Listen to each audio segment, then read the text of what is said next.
Welcome to another Cup of Joe. I'm your host, Joe Tumalo, CEO of PG Partner.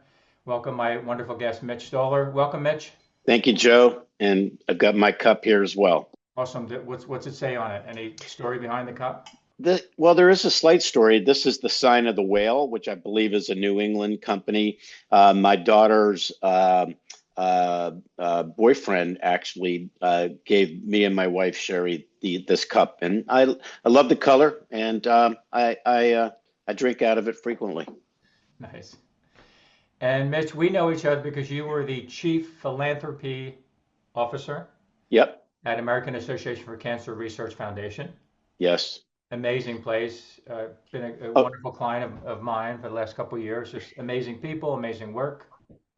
great organization. I had the privilege to work there for 12 and a half years, and thoroughly enjoyed it.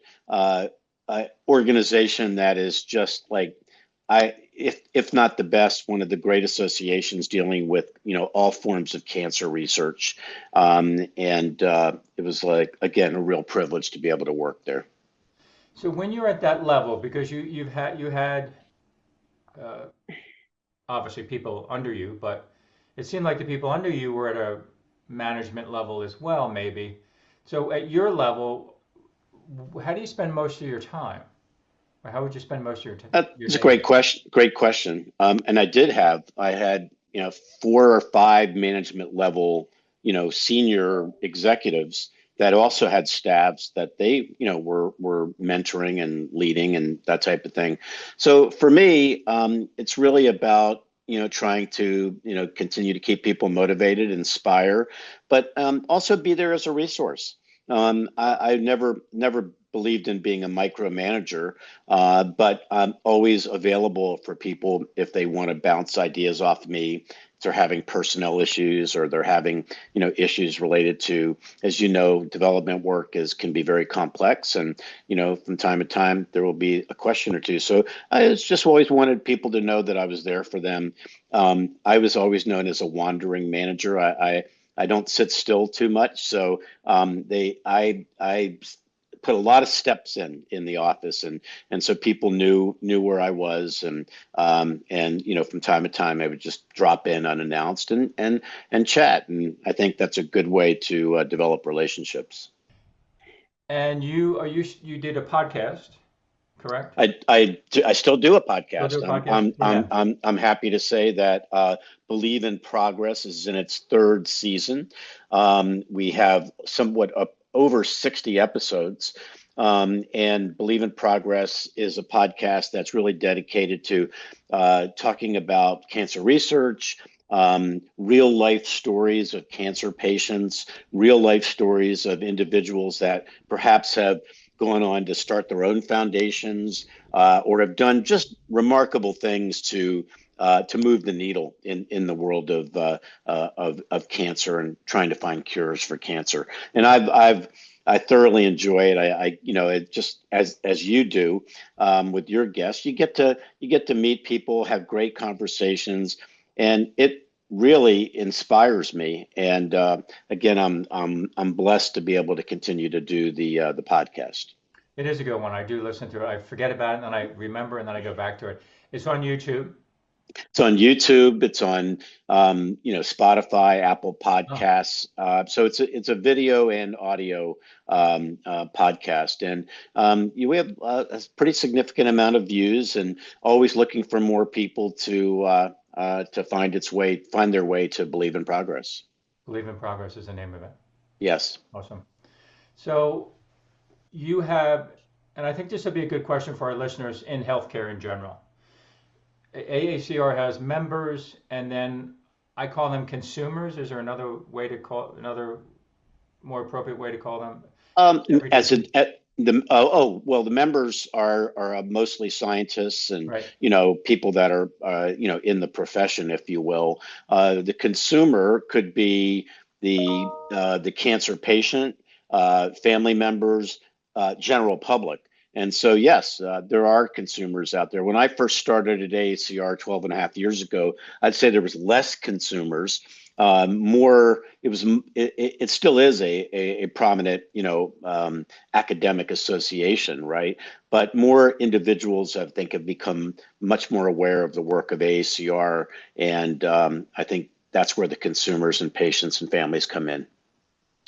And so I'm doing most of my work now is contract fundraising and plan giving, doing that for the wonderful AACR folks, and have done a fair amount of general healthcare, hospital fundraising, and always find it challenging and always trying to figure out either scientists, doctors, and then consumers, patients, a different type of affinity. And not, of course, there are some very generous members and doctors in all these institutions who donate and will make larger donations and plan gifts, but it just feels tougher. I don't know if it's like, well, I'm been working here and sweating away, and you want me to do more. Do you any thoughts on that? Yeah, I think that there are many members that are very philanthropic in nature.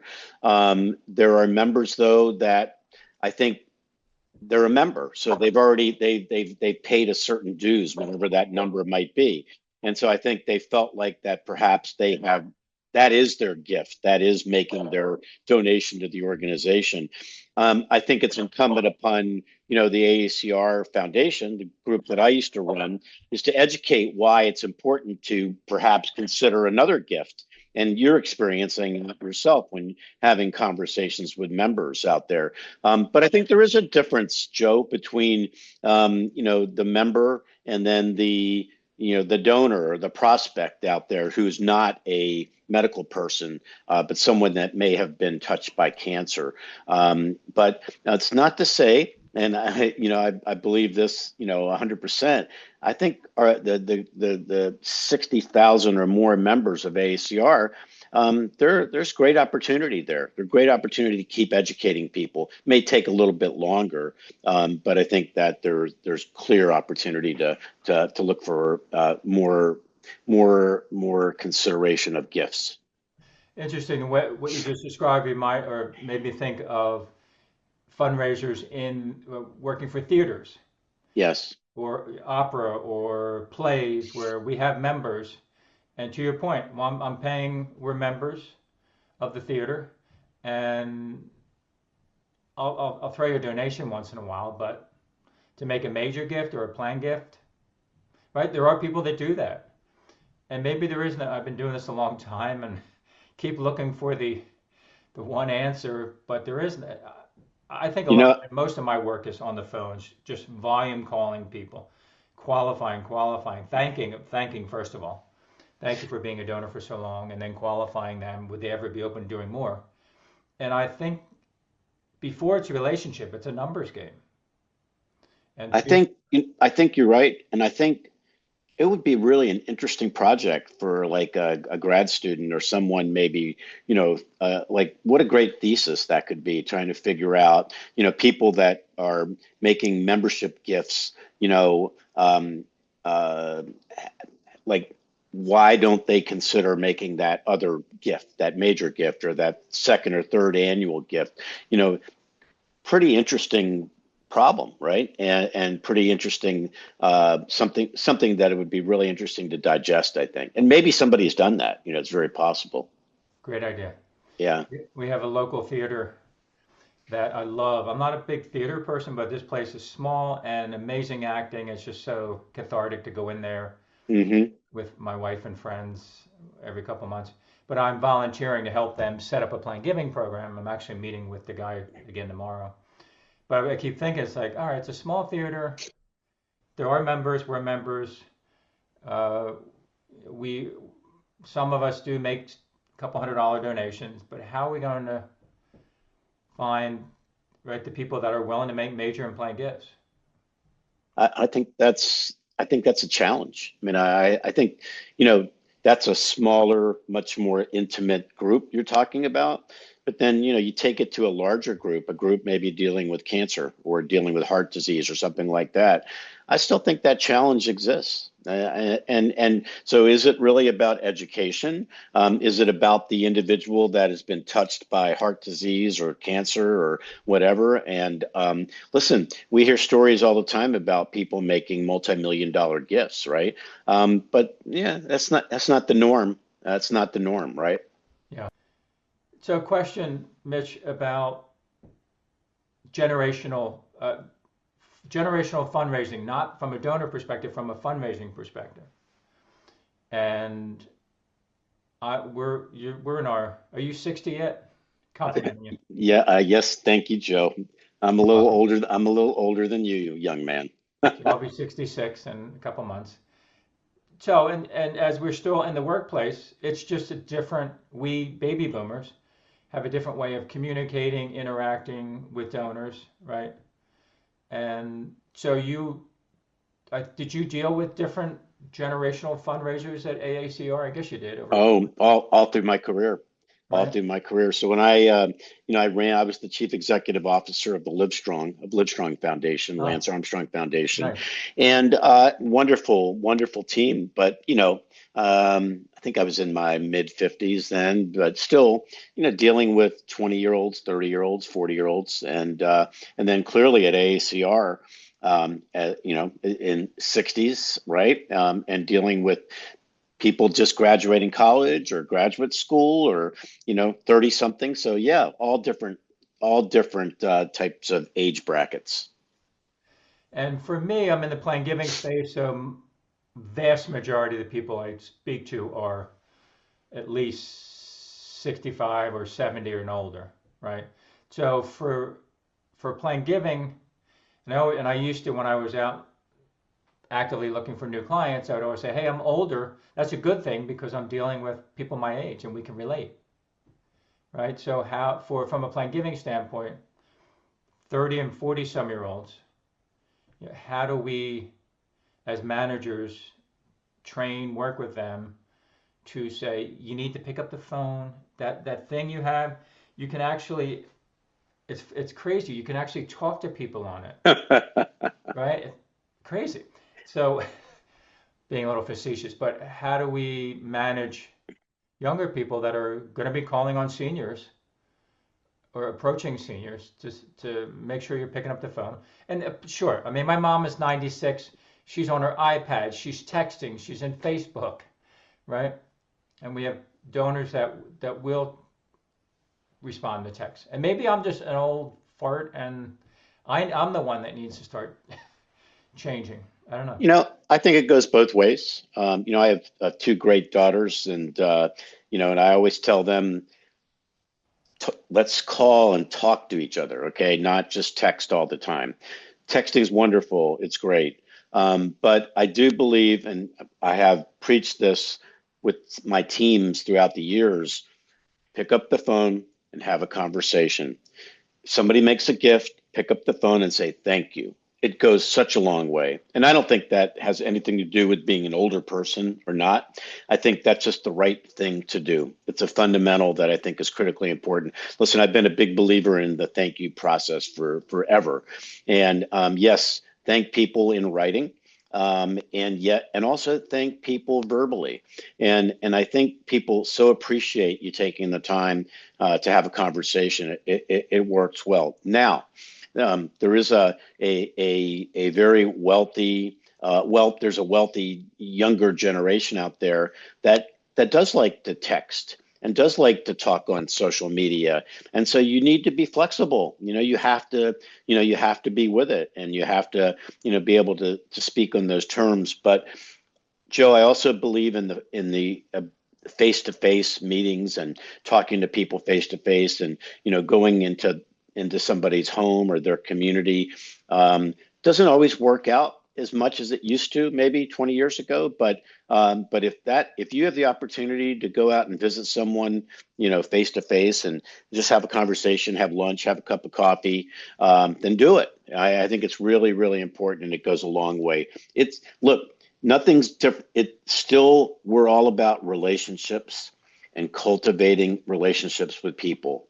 And I don't care how old you are, the relationships could be cultivated using your iPhone or your iPad. or just picking up the phone and talking to someone, or going out to Starbucks or some other place to have a cup of coffee.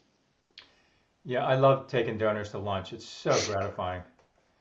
Just, all the Yes. time we spend on the phone and doing work and to get out there and just, yeah, it's You learn much more about people. You take an interest in their families, and if people are willing to open up, and most times they are willing to open up, it makes such a big difference, and I think it goes a long way to enhancing that special relationship with your donor or with your prospect. yeah. And I always like to say to people, because everybody is super busy, right? I mean, people are most fundraisers are overworked, not enough staff. I have a number of clients that don't have enough administrative staff, so they're doing a lot of the administrative stuff. But I always give them this very simple idea. I'm all about simplicity. Is just make a list of donors that you want to call. It's blurring, so you don't see the donor names, Yeah. but very simple, and just carry it with you. So if you're in the airport, on a train, waiting, I mean, I've had so many amazing plane giving conversations in the airport when the flights are delayed, which happens so often. And I've never Yes. had a donor say, "Are you calling me from the airport?" Why? Never. And so it's simple, but it helps you really get the volume of the calls in. Make a list for the week or the month, and then take it with you when you're out and about. Yeah, I think it's great advice. I couldn't agree more. Um, uh, Make that call, make that extra call. It goes a long way. Yeah. Or Yeah, I used to do like on Fridays, Friday like at 4:30, I'm done. No, I'm gonna make one more call. Wouldn't it be cool if this call turned into something amazing? Just make one more call. right. And so, not always, but sometimes it does. It is a meaningful conversation. So, yeah, Nice, nice. good stuff. And so you are already, you said you already have clients in consulting. Yes, I do. Awesome. I formally retired from the AACR on January 2nd. I always had the plan to kind of be semi-retired. And so I've got the good fortune to be working with two or three clients right now. Primarily, the work of the Stoller Strategic Group is to provide, leadership strategy, leadership, mentorship, around the development plan, but it could be about board relationships. It could be about coaching a CEO or a chief development officer, a chief marketing officer, or lower staff as well. But I'm really enjoying it because I still have the opportunity to go out and work out or play a little pickleball, and if the weather ever turns nicer, go out and play some golf, right? But it's been a lot of fun. It's different. I'm kind of getting used to it, but I want to continue to make an impact, and I want to continue to help nonprofit organizations thrive, and having a lot of fun with it, Joe. Awesome. And how can people get in touch with you, Mitch? Well, they can email me at STOLLM3 at Gmail. I don't have a website developed yet. So it's something that I probably will have to get to at some point in time. People can find me on LinkedIn as well. And if they just look up Mitch Stoller, they'll find me there. And yeah, I'm happy to love chatting with nonprofit professionals and other consultants, and like to always be learning and educating, but also enjoy having conversations. And if I can help people, help them make an impact in the work they're doing, I'm all for it. Beautifully said. Mitch, thank you so much for taking time. Joe, I so appreciate you inviting me. And I just want to applaud the work that you've been doing over the Oh, years, but specifically the work that you've been doing for AACR. It's really, really been helpful and impactful, and it'll continue to be that way, I'm sure. But thank you for inviting me. It's been fun. thank you, Mitch. All the best. Thanks, Joe.